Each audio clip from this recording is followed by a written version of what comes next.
السلام عليكم ورحمة الله وبركاته. مرحبا بكم على مدونة دروس ويب. اليوم إن شاء الله سوف نتطرق إلى كيفية إنشاء أول صفحة ويب خاصة بنا.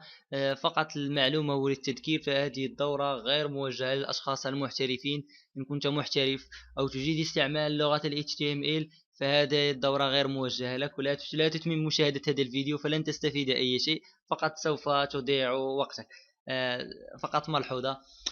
الآن سوف نذهب إلى من أجل تكوين أول صفحة ويب خاصة بنا. هذا في الدرس الماضي أو في التقديم السابق، في الحلقة السابقة رأينا كيف يتم إنشاء أول ملف من أجل الويب. نعم، نضغط بزر الفأرة الأيمن Edit with Notepad++. نعم، هنا سوف نكتب أول كود خاص بلغة ال HTML. نضع الرمز أصغر من ونكتب HTML، نغلق، نضع الرمز أكبر من، نفتح رمز آخر HTML. سوف أشرح ماذا أفعل. هذا يسمى بالوسم ال HTML. هنا قمنا بفتح الوسم HTML وهنا قمنا بإغلاقه. فأي وسم في لغة ال HTML يجب فتحه وإغلاقه. هناك بعض الوسم القليلة التي تفتح وتغلق في نفس الأمر. مثلا الوسم image المسؤول AMG المسؤول عن الصورة، فإنه يفتح ويغلق في نفس المكان بهذه الطريقة. دعنا من هذا. الآن سوف نتطرق إلى كيفية سوف نتطرق إلى تفسير هذا المكان. ما يسمى ال HTML وال HTML تسمى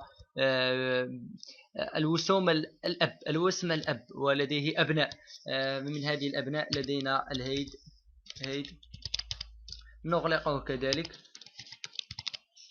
نعم عفوا، إغلاق، نغلقه بهذه الطريقة هكذا، نفس الطريقة التي قمنا بإغلاق بها الوسم HTML. هنا من أجل كتابة نضع الوسم تيتل. هذا التيتل سوف نرى ماذا يفعل. نعتمد على دراسة بالتجربة. نضع هنا مثلا دروس ويب، هكذا دروس web.com. نقوم بحفظ الصفحة، نفتح الملف، نعمل ريفرش. نعم، كما تلاحظون فهذا هو التيتل، هذا المكان هو التيتل. كما تلاحظ دروس ويب، نضع مثلا ماروك كذا، نقوم بسيف فسوف يتغير. نعم، يصبح لدينا هناك ماروك. نعيدها دروس ويب. كذلك لدينا وسم آخر ما يسمى بالبودي، يفتح ويغلق بنفس الطريقة. نضع عبارة، نكتب، نحاول كتابة باللغة العربية، نغير التكويد هنا. نعم أصبح يكتب أول صفحة ويب، أول صفحة ويب خاصة بي، صفحة ويب خاصة بي.